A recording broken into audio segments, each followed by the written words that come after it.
Fala aí, pessoal, pessoas da minha vida, tudo tranquilo? Então, tô ficando em casa, encarando esse coronga aí. Pessoal, vamos lá, aula de classe 5, tá? Além dessa aula, eu vou postar um complemento dela, tá? Só que sem o bobão aqui falando, só slides, que é uma aula maior e tudo mais. Pensei nessa aqui menor, mais objetiva, e lá na outra tem as coisas mais detalhadas, mais legais. Beleza? Então vou postar as duas. Gente, classe 5. O que é classe 5? Classe 5 lá, na classificação de Black, são lesões cervicais que pode acometer qualquer dente, estando pela vestibular ou pela lingual, não é isso? Então, gente, às vezes normalmente essa lesão de classe 5 acomete caninos e premolares, não tem origem bacteriana, então elas são lesões cervicais não cariosas, normalmente, pode ser cariosa? Pode, mas imagina, às vezes ela não tem nenhum acometimento estético. E aí a pergunta, por que restaurar? Isso é uma discussão muito longa, que às vezes a restauração cria um fator de retenção de placa bacteriana pior do que a cavidade. Então, ou às vezes por questões locais, essa sua restauração não fica tão boa e pode gerar aí sim uma infiltração. Então, é uma boa pergunta, um bom questionamento. Por que a gente restaura esse tipo de cavidade? Então, olha lá, os motivos. Tá? Melhora a manutenção da higiene oral, com remoção de área retentiva, reduz a sensibilidade térmica, né, porque você oblitera seus túbulos dentinários, isola a área de pH crítico. O que acontece? A dentina tem um pH crítico mais alto do que o esmalte, então ela é mais facilmente degenerada. Tá? Então, quando a gente fecha, restaura, a gente protege essa dentina. Proteção contra abrasão e erosão. A dentina também é menos resistente à abrasão, tá? E à erosão. Erosão por causa do pH que eu acabei de falar. Tá? Às vezes por uma necessidade estética, se for dentes anteriores principalmente, e diminui a velocidade do processo de desgaste. Sempre que você restaura,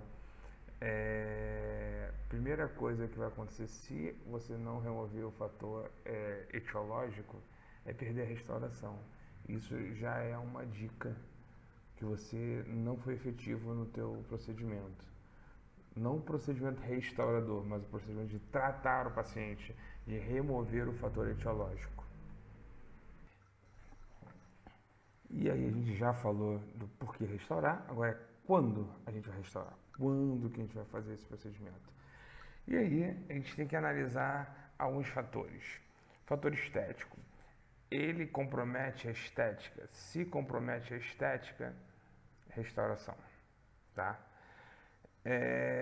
Existe ali algum comprometimento biológico, aquela área ali virou um fator retentor de placa bacteriana, você não consegue acessar para higienizar, já chegou ao ponto de oferecer riscos à polpa, é uma outra coisa que a gente tem que avaliar. Funcional, gente, normalmente essa região afetada é a região de bossa. O que é a região de bossa? É a região bem ampla do dente, que serve para ela dissipar as forças recebidas na oclusal. Quando a gente tem uma lesão cervical não cariosa, que destrói parte da bossa, esse dente não vai conseguir distribuir tão bem as forças e ele está passível de uma fratura. Tá? Isso é um tipo de comprometimento funcional. Tá, ok? E a presença ou não de hipersensibilidade. A presença ou não de hipersensibilidade é bem complicado, porque muitas das vezes você tem que controlar a hipersensibilidade antes de restaurar. tá? Então, é um fator bem discutível a hipersensibilidade. E os diagnósticos possíveis dessa lesão cervical? Cárie, tá? Cárie, erosão. O que é erosão?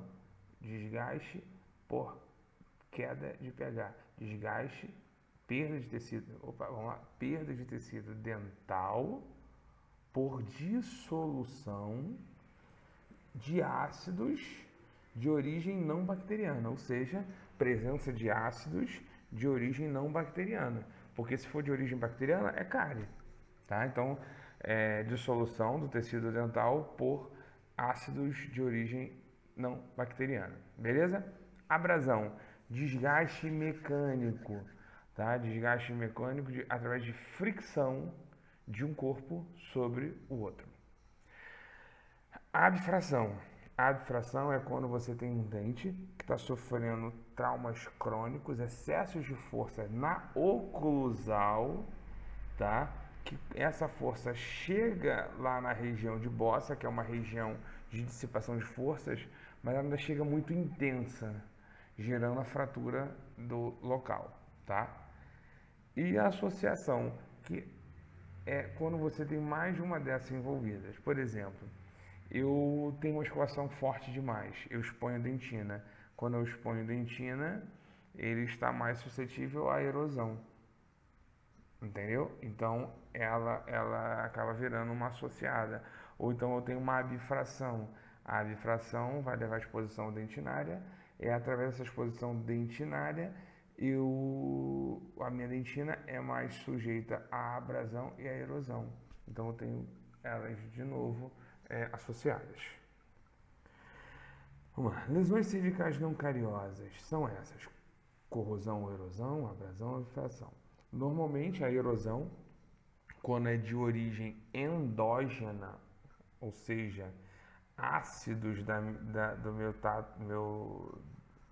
do meu sistema digestivo ou digestório, eu tenho um desgaste na palatina. Se for alguma coisa de consumo, eu posso ter na vestibular também. Abrasão.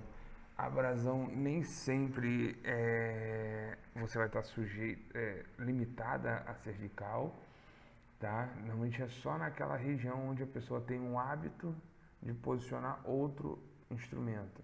No caso de escovação, você tem as cerdas de escovas bem características, mas você também tem, por exemplo, abrasão em uma costureira que fica com a agulha, segurando a agulha nos dentes, ou mecânico que segura alguma peça com a boca, entendeu? Então isso também é abrasão.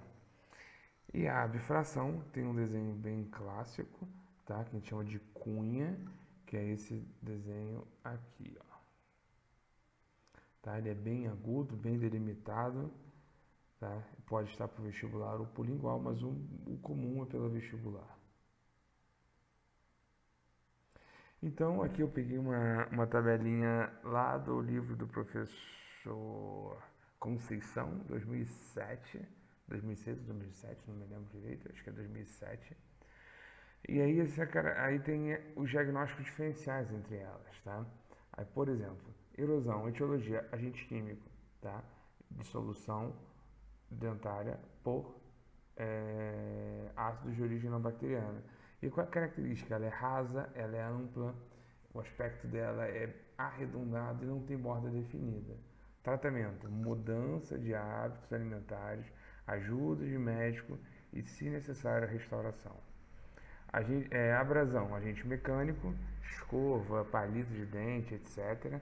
Normalmente são rasas essas cavidades, só que a superfície é polida justamente da fricção contínua dos dois corpos. O contorno é regular, compatível com o corpo que você abrasiona o dente. Então você tem que mudar o hábito da sua escovação, escovar com escovas macias, etc. Não utilizar dentifrícios com muito abrasivo. Ou então remover os outros hábitos nocivos que você tenha, porventura tenha. Abfração: a abfração é bem difícil o diagnóstico não, desculpa, é bem difícil o tratamento, gente. Por quê? Porque ele advém de um trauma oclusal. E aí você tem que avaliar a oclusão primeiro do seu paciente, tá? Então, normalmente é uma cavidade profunda em forma de cunha, que é aquela cavidade bem aguda, com margens bem definidas. Então, você vai ter que fazer o ajuste oclusal e, em alguns casos, a utilização de uma placa miorrelaxante. Gente, não é fácil, tá? Ajuste oclusal, verificar onde está o contato, porque que tá... Às vezes você tem várias ausências, e aí aqueles poucos dentes que sobraram na boca, eles vão ter que fazer toda a função. Então, para alguns casos, o tratamento é a reabilitação total da boca. E, gente, sempre remover, antes de restaurar, remover o fator etiológico, remover a causa, tá? E aí, por quê? Porque nenhum desses materiais serão efetivos se você não remover a causa, tá? E os materiais utilizados que a gente tem? Resina composta, ionômero de vidro, ionômero de vidro modificado por resina também é interessante. A associação do CIV com resina através da técnica de sanduíche aberto. A utilização de resina flow na parede gengival e depois uma restauração com uma resina convencional. Isso permite uma melhor distribuição de forças.